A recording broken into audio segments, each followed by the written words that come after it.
Namhlanje ithandwa zami ziningi izinto engibona uNkulunkulu esibizela zona. Evangelini lethu lanamhlanje John chapter 3 verses 14 kuya 21. Ngibona lensizwa enguNicodemus iya kuJesu ebusuku iyobheka iqiniso. Kunezinto ezivukayo kumina uma ngibona lo baba omdala, uma ngibona lensizwa engumholi, uma ngibona lo muntu othi sengikwenze konke, athi sengifunde konke, athi kodwa ikhona into eshodayo enhlizweni yami. Kwesinye isikhathi ithandwa zami ezisikhula empilweni, ezisibuka izinto zenzeka, umuntu uma eneqiniso empilweni yakhe kukhona la ebona khona ukuthi izinto ziyamgeja okanye izinto azahambi kahle, okanye uma ngifa kusanjena kuningi okuzokonakala. Yoqala engiyithandayo ngalo baba uthi angabona isimo sempilo ebese eshiya abangani, ashiye abantu, ebesethi ngicela ukuyobonana noJesu ngasese, ngicela ukuyobheka iqiniso, ngicela ukuyobuza yikephi la engingenzi khona kahle, yikephi la engihluleka khona, yikephi la engimjabulisa khona uNkulunkulu, yikephi la engisangathuthuka ngenze izinto zibe ngcono. Isidalwa esingumuntu siyamdinga umuntu esikwazi ukuya kuyena siyobuza, esikwazi ukuya kuyena siyocela, esikwazi ukuya kuyena siyoceba, esikwazi ukuya kuyena siyokhala. Siyamdinga lowo muntu engaziyo ukuthi uma sengifike komalume kulunga konke, uma sengibone uma kuhlangana konke, uma sengibone usibanibani ngiyazi kuzoba ngcono. Into yesibili engithintayo uNkulunkulu ayivusayo ngoJohannes uthi njengoba uMose aphakamisa inyoka ehlane, kanjalo indodana yomuntu imelwe ukuphakanyiswa. Kuyavuka mina ukuba kunenkonzo uNkulunkulu azoyenza, azoyiphelelisa.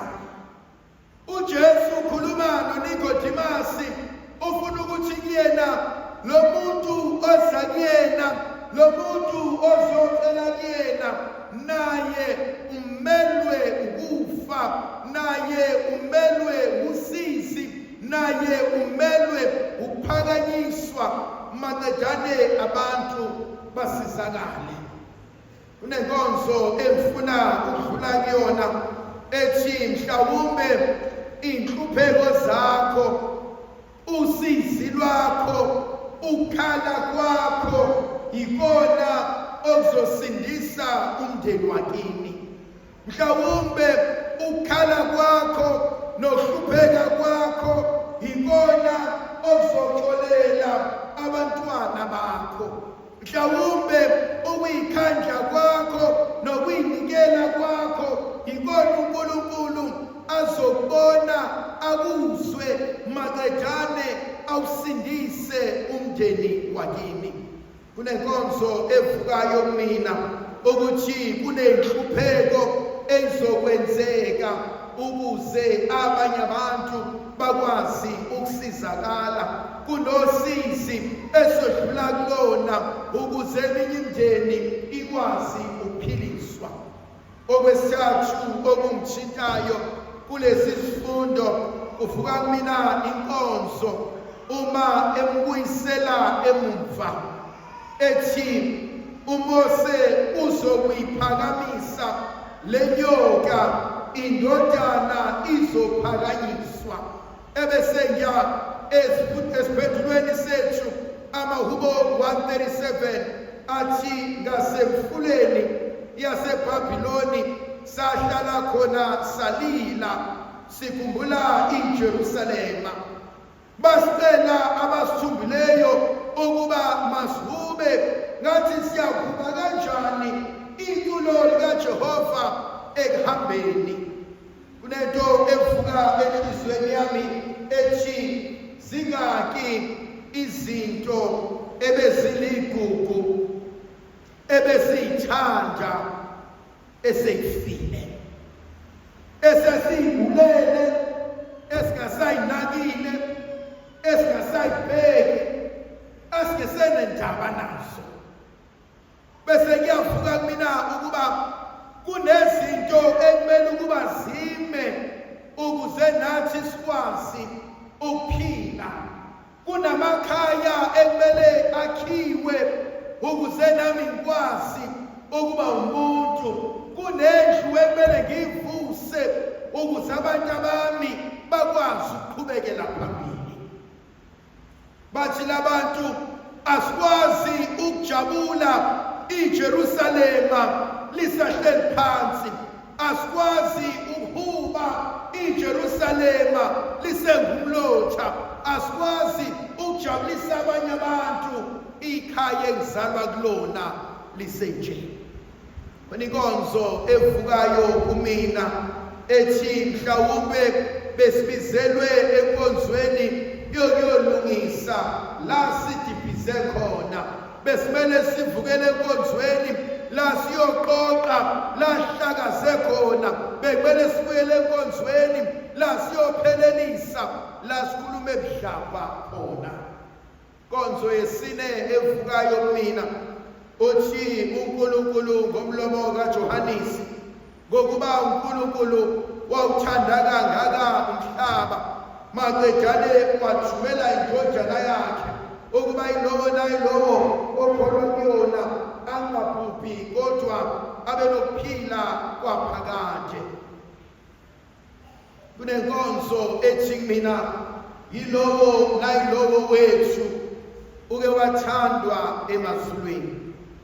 Yilowo nayilowo wethu ubalekile embusweni bukaNkulunkulu. Bese kuvuka kumina ukuba uJehova akabuki ukwenza kwethu, akabuki ubungcwele bethu, akabuki ukuba msulwa kwethu, kodwa usibuka yilowo nayilowo baqedane akuthande, azathande nokuzama kwakho, athande azathande nokuyinikela kwakho, athande azathande nokusondela kwakho. Bese kuvuka kumina inkonzo yesihlanu ethi uNkulunkulu kayithumelanga indodana yakhe emhlabeni ukuba umhlaba ujeziswe ngayo, kodwa wayithumela ukuba umhlaba usizakale ngayo. Yavuka kumina lenkonzo ukuba uNkulunkulu uthanda nalo ngathi, umnako anawo uthina, ufuna ukusibona sijabulile, ufuna ukusibona siphila, ufuna ukusibona silaphekile, ufuna ukusibona silokhu asifisela kona.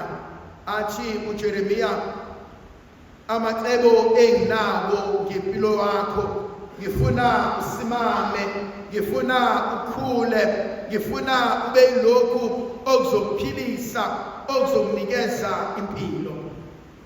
Kwesinye isikhathi akuve kulula ukulahlekelwa yithemba, akuve kulula ukuzibona ungathandwa, akuve kulula ukuzibona uyisehluleki, akuve kulula ukuyibona nokuthi uNkulunkulu usengilibele.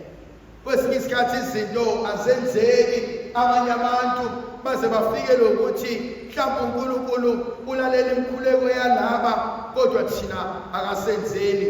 uNkulunkulu wenzela laba kodwa thina usesikhohliwe. Ngifuna ukuthi namhlanje akakaze asibeka emhlabeni asibekele ukuhlupheka, akakaze asibeka emhlabeni asibekele ukuba inhlekisa, akakaze asibeka emhlabeni asibekele ukuhluleka, akakaze asibeka emhlabeni engenalo icebo, engenalo iphupho elihle. uNkulunkulu Somandla okwazi uqala yonke into, akayishiki into yakhe ingapheleliswanga. uNkulunkulu Somandla okulethe kulo mhlaba akakaze abelecebo lokuthi ngelinye ilanga uyakuhlala phansi ukhale, uyakuhlala phansi umthuke, uyakuhlala phansi izinto ingasenzeki. Uthi bheka ngifike ukuba abantu bami babe nokuphila, babe nakho ngokugcwele. Ndlovukazi yezulu abe nathi sibusise isivikele isikhanyiseli esinikeza amandla negrasiya likaNkulunkulu ngegama likayise benendodana nomoya ogcwebileyo.